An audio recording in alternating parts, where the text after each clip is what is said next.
Caríssimos irmãos e irmãs, hoje a liturgia da Igreja nos brinda com uma grande sabedoria, que é nos exortar para vivermos alegres em meio aos percalços, às dificuldades de nossa caminhada. A alegria que é fruto do Espírito Santo de Deus. Como nós sabemos, são 7 os dons do Espírito Santo e são 12 os frutos do Espírito Santo. E a alegria é um dos frutos do Espírito Santo de Deus. Mas de onde nos vem essa alegria? É claro que essa alegria nos vem de Deus. Nós podemos estar com o coração triste, nós podemos estar até com os olhos lacrimejando, vertendo lágrimas, mas estarmos alegres. Por quê, Padre? Porque aquele que serve a Deus, aquele que vive em sua vida a vontade de Deus, sabe que as dificuldades e os problemas da vida tentam abalar, mas não abalam, porque o nosso alicerce é Cristo. E é daqui que nós tiramos a força, e é daqui que nós tiramos a nossa fortaleza para não sucumbirmos em meio às dificuldades e os problemas que a vida nos impõe. Só que vejam bem, a grande alegria da vida do cristão é saber que Deus está conosco. A grande alegria da vida do cristão é saber que não estamos sozinhos, porque estamos com Deus, porque estamos em Deus. Só que essa alegria que nós hoje desfrutamos, em um momento da história, ela não existia. Existia uma feliz expectativa de que um dia ele viria. Se vocês pegam o evangelho de hoje, de Lucas, de uma riqueza tremenda, vocês vão ver que no versículo 15 do capítulo 3, Lucas nos dá uma indicativa de como o povo estava se comportando, de como o povo estava vivendo. E Lucas diz assim: o povo estava na perspectiva. Que perspectiva? A perspectiva da vinda de Deus. A perspectiva de quê? De que Deus viria. Porque Ele havia prometido 630 anos antes que Ele veria, que Ele haveria de vir para restaurar o povo de Israel. Ele haveria de vir para resolver os problemas todos, porque Ele seria a segurança do povo de Israel. E depois que Lucas fala dessa perspectiva, Lucas ainda explica e diz assim: olha, e todos se perguntavam no seu íntimo se João não seria o Messias. Eles estavam esperando. A alegria do povo era saber que, quando o Messias viesse, tudo seria resolvido. O Messias era a esperança daquele povo. O Emanuel era a razão de ser daquele povo. Eles esperavam e eram felizes porque esperavam. É um pouco estranho se a gente olhar a nossa realidade hoje. Por quê? Porque ser feliz por esperar é quase ilógico para nós. Mas para eles tinha um sentido. Por quê? Porque antes da profecia de Isaías, 630 anos, o povo vivia numa escuridão. Não sabia como seria o futuro. Não tinham uma perspectiva de futuro. Os profetas falavam, os profetas diziam, profetizavam oráculos, mas não tinham uma solidez naquilo que eles anunciavam. E quando a profecia de Isaías é ali posta, que uma virgem conceberia e daria à luz um menino que viria conduzir o povo com cetro de ferro, aquele povo ali vivia nessa feliz expectativa. Quando ele vier, tudo vai ser resolvido. Quando ele vier, os nossos problemas se acabarão. Só que o papel se inverteu. Ele já veio. Mas nós ainda o aguardamos. Ele já veio a primeira vez, se aniquilou, e no seio de Maria, ali, por força, por moção do Espírito Santo, foi concebido. E de verdade ali nos devolveu tudo aquilo que nós tínhamos perdido.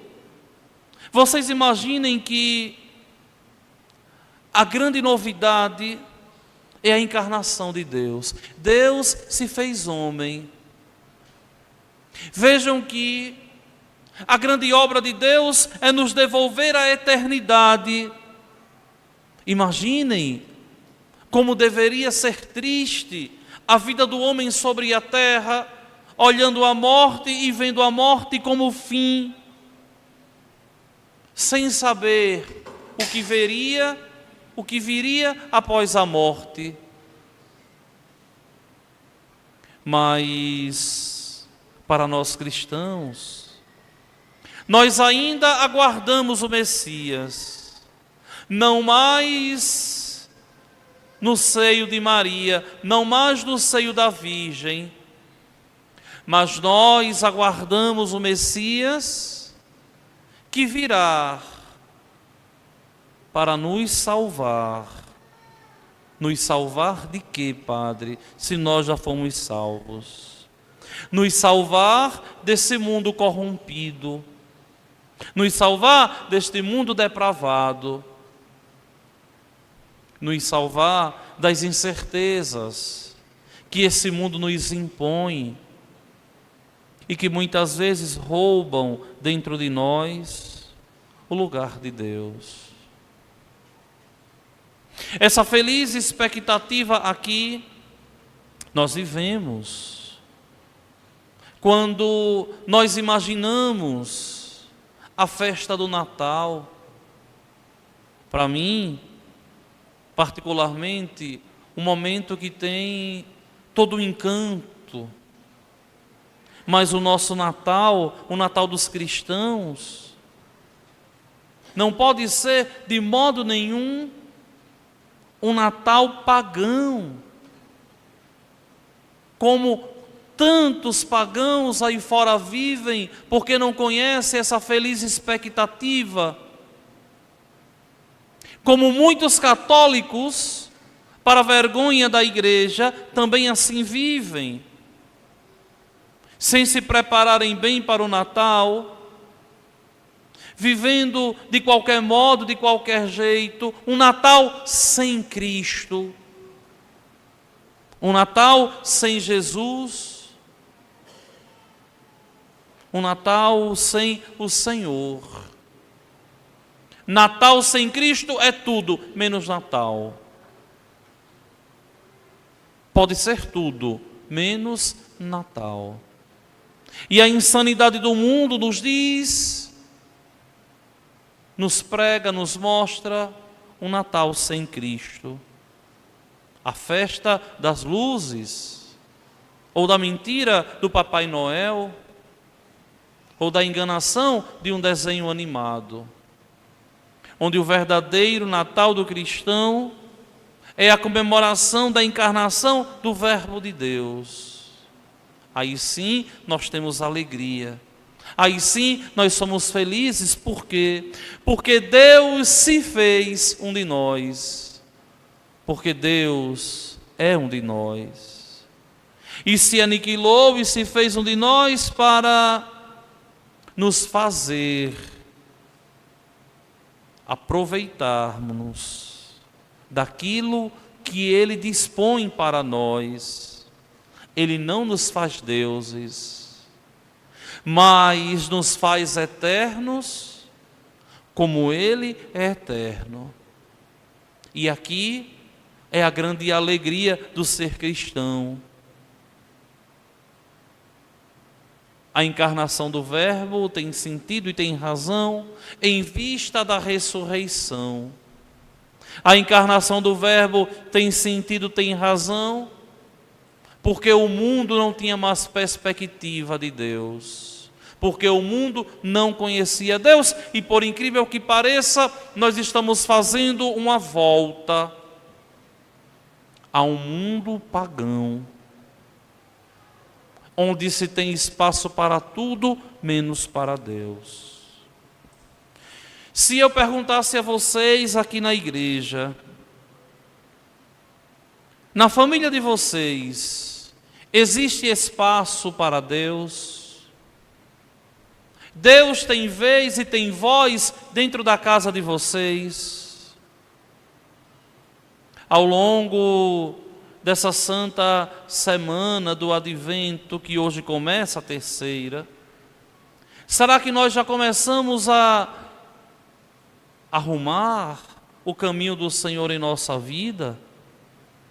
Será que enquanto cristãos nós já colocamos a nossa vida no prumo para que o Natal não seja mais simplesmente um dia comum, mas a comemoração do momento em que Deus veio me visitar, objetivamente, há 2000 anos atrás.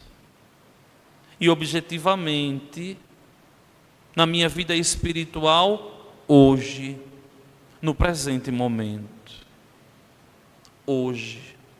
É por isso que o cristão, ele se alegra. Porque Deus não está preso nem no tempo nem no espaço. E agora o homem tem um canal direto com Deus, para receber de Deus os auxílios necessários para levar uma vida santa. Se vocês veem bem o evangelho de hoje, a mesma pergunta se apresenta 3 vezes.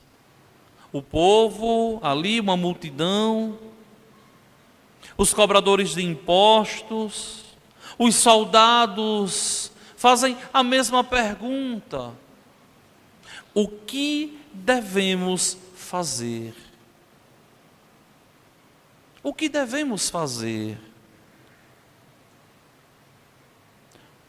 Só é um pouco diferente porque o jovem rico, quando vai fazer essa pergunta a Cristo, ele vai adjetivar: bom mestre. E aqui só pergunta mestre. Que devemos fazer?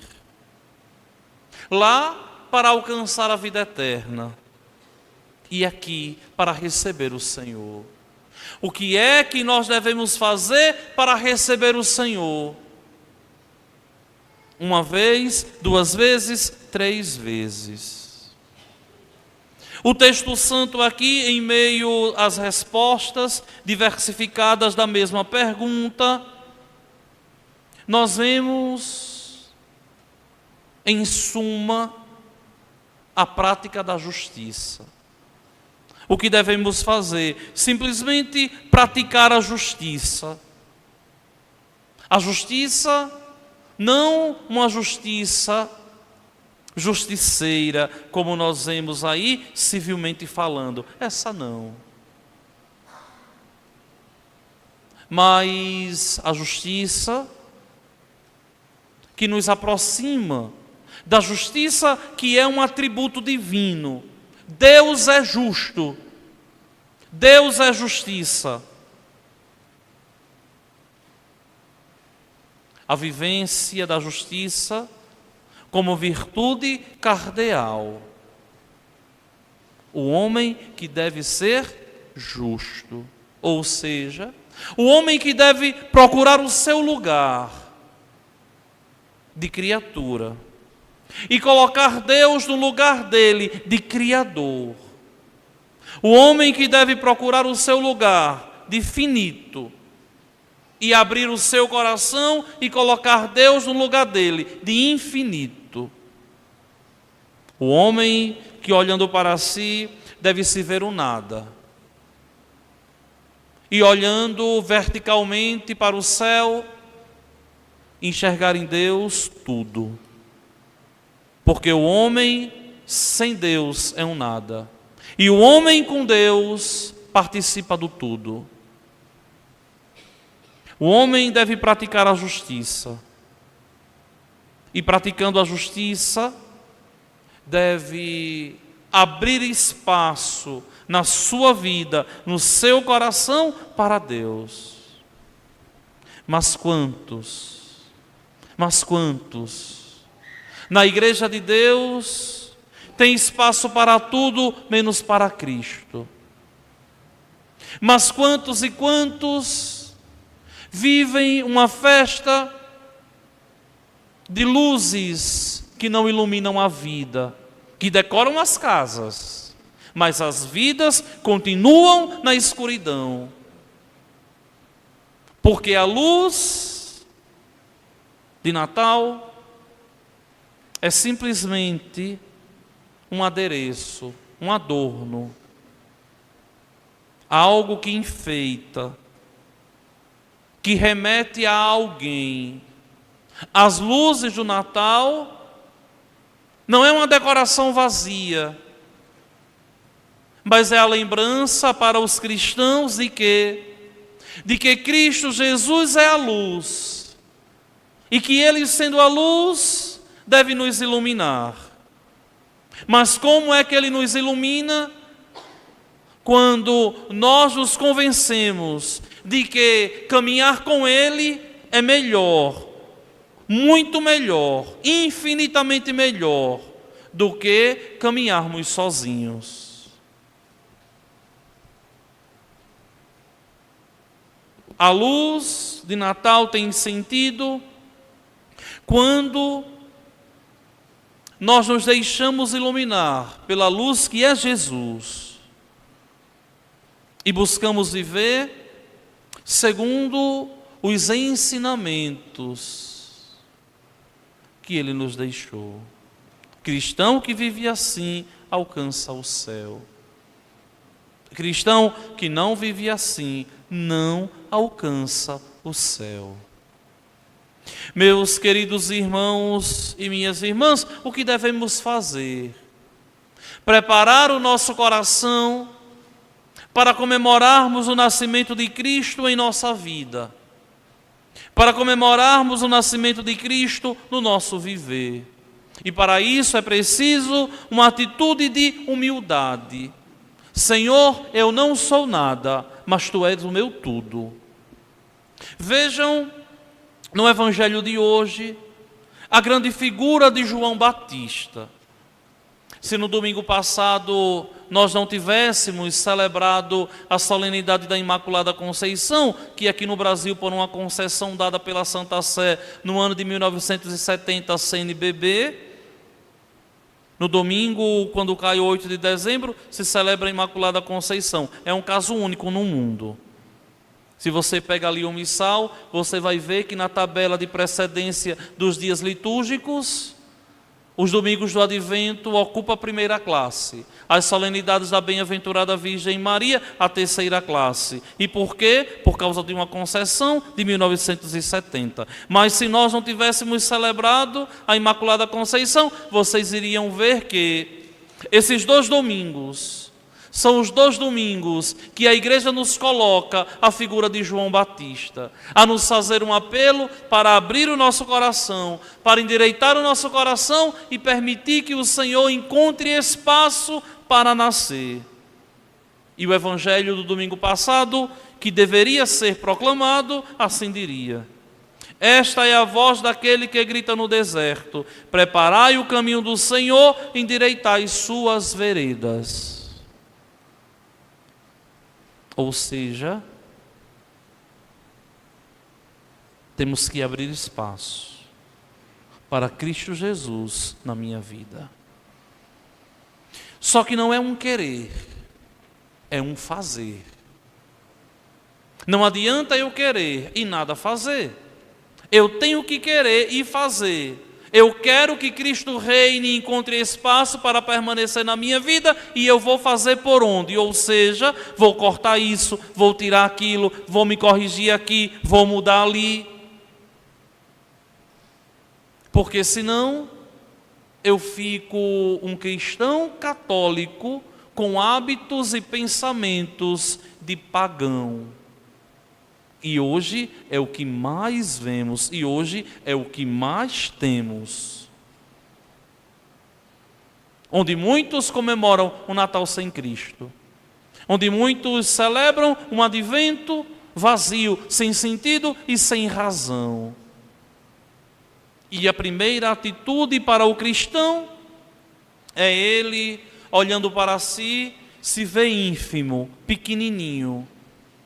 E dizer assim: Senhor, Tu és grande, eu sou um nada. Me impressiona a figura de João Batista, que além de fazer esse apelo na semana passada, hoje diz uma das palavras mais escandalosas das Sagradas Escrituras. Quando nós pegamos as palavras de João, quando ele diz: eu não sou digno de desamarrar a correia de suas sandálias, e nos lembramos do que Cristo vai dizer posteriormente, olhando para João: nunca existiu homem nenhum, nascido de mulher, maior que João Batista. Aí a gente vê que o grande segredo é a prática da justiça. Mesmo João sendo o perfeito entre todos os homens, a gente poderia dizer assim, depois de Jesus, João se enxerga um Zé Ninguém, um coitado. Eu não sou digno de desamarrar a correia de suas sandálias. Por quê? Porque é criatura, porque é finito, porque é mortal, porque é fadado a morrer. Mas em Cristo Jesus, tudo isso aqui ganha valor. Ou seja, em Cristo ele vai ser imortal. Em Cristo ele vai viver eternamente. E é essa certeza que nós temos que carregar no nosso coração. A certeza de que Deus está conosco. Essa certeza muitas pessoas têm. Mas tem a segunda parte dessa certeza, que nós devemos, olhando para nós mesmos, dizermos assim: eu estou em Cristo. Que Ele está conosco, nós não duvidamos. Mas que nós estamos nele, aí nós temos que duvidar. Porque basta uma atitude deselegante, basta uma pequena decisão egoísta para que possamos dele nos afastar e romper essa aliança, essa amizade tão cara e tão preciosa, e que muitas vezes construímos ao longo de uma vida toda e rompemos com uma decisão egoísta de nos colocarmos no lugar dele. É por isso que o autor sagrado hoje vai dizer assim: canta de alegria, cidade de Sião, rejubila, povo de Israel, alegra-te e exulta de todo o teu coração, cidade de Jerusalém. Por quê? Porque o Senhor revogou a sentença contra ti. O rei de Israel é o Senhor, ele está no meio de ti. Nunca mais temerás o mal. Não temas, Sião, não te deixes levantar pelo desânimo.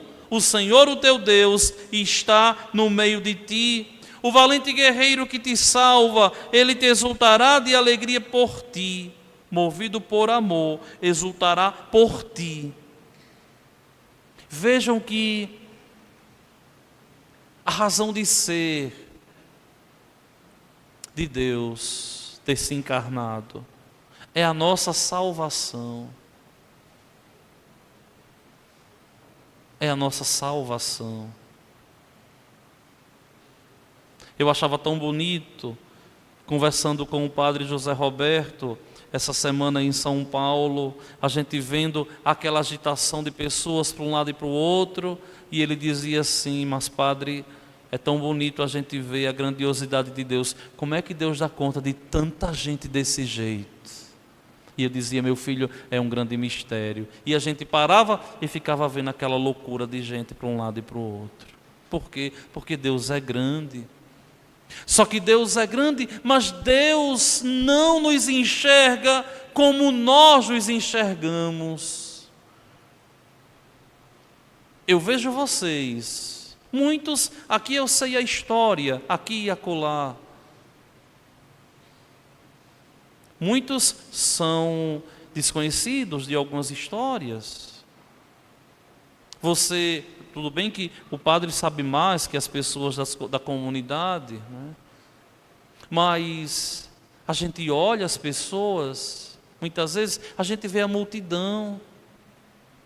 E Deus, do seu alto trono, quando Ele nos olha, Ele nos vê na nossa individualidade.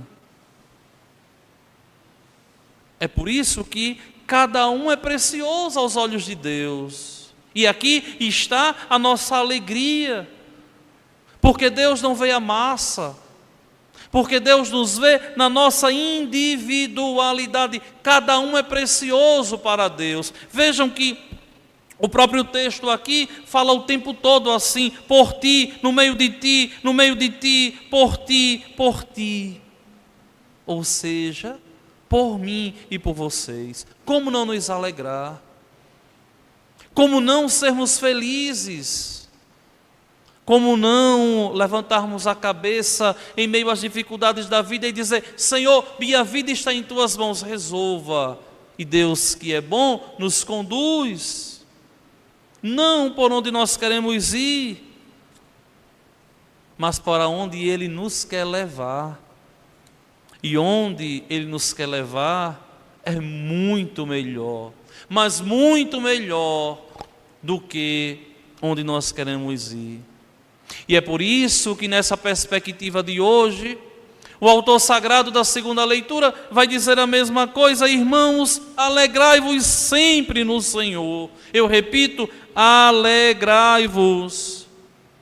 O coração do cristão, resgatado, salvo por Deus, conduzido, protegido, abençoado por Deus, não pode ser um coração desanimado. Vejam que a própria palavra desânimo tem dentro a palavra ânimo, que vem de ânima, que é vida espiritual. O desanimado é o que perdeu a vida espiritual, é o que perdeu a perspectiva, é o que perdeu a esperança, é aquele que vive por viver E comumente, como a gente diz, vai empurrando a vida com a barriga. Alegrai-vos sempre no Senhor. Repito, alegrai-vos. O Senhor está próximo. E é tão bom a gente ler isso aqui, porque Paulo, escrevendo aos Filipenses, aquela comunidade de um povo meio rebelde, de coração endurecido, mas em outros momentos com amor apaixonado por Deus, Paulo vai dizer: não vos inquieteis com coisa alguma. Não podemos nos inquietar. A inquietação não vem de Deus. Mas apresentai as vossas necessidades a Deus. Como, Padre? Como eu vou apresentar a Deus as minhas necessidades? Ele já sabe de tudo? Sabe. Mas para Ele agir na sua vida, você tem que pedir. Como eu costumo dizer, na minha simplicidade, Deus é educado, não entra nas nossas vidas se nós não o convidarmos. Convide Deus. Como? Apresente as suas necessidades em orações e súplicas, acompanhadas de ação de graças. Ação de graças aqui, vocês sabem que é um dos primeiros nomes da Santa Missa. Apresente as vossas orações e súplicas acompanhadas da missa. É isso que Paulo está aqui dizendo. E como fruto eu colho o quê, Padre? Se eu assim me comportar. Como fruto eu vou receber a paz. E a paz de Deus, que ultrapassa todo o entendimento, guardará os vossos corações e pensamentos em Cristo Jesus.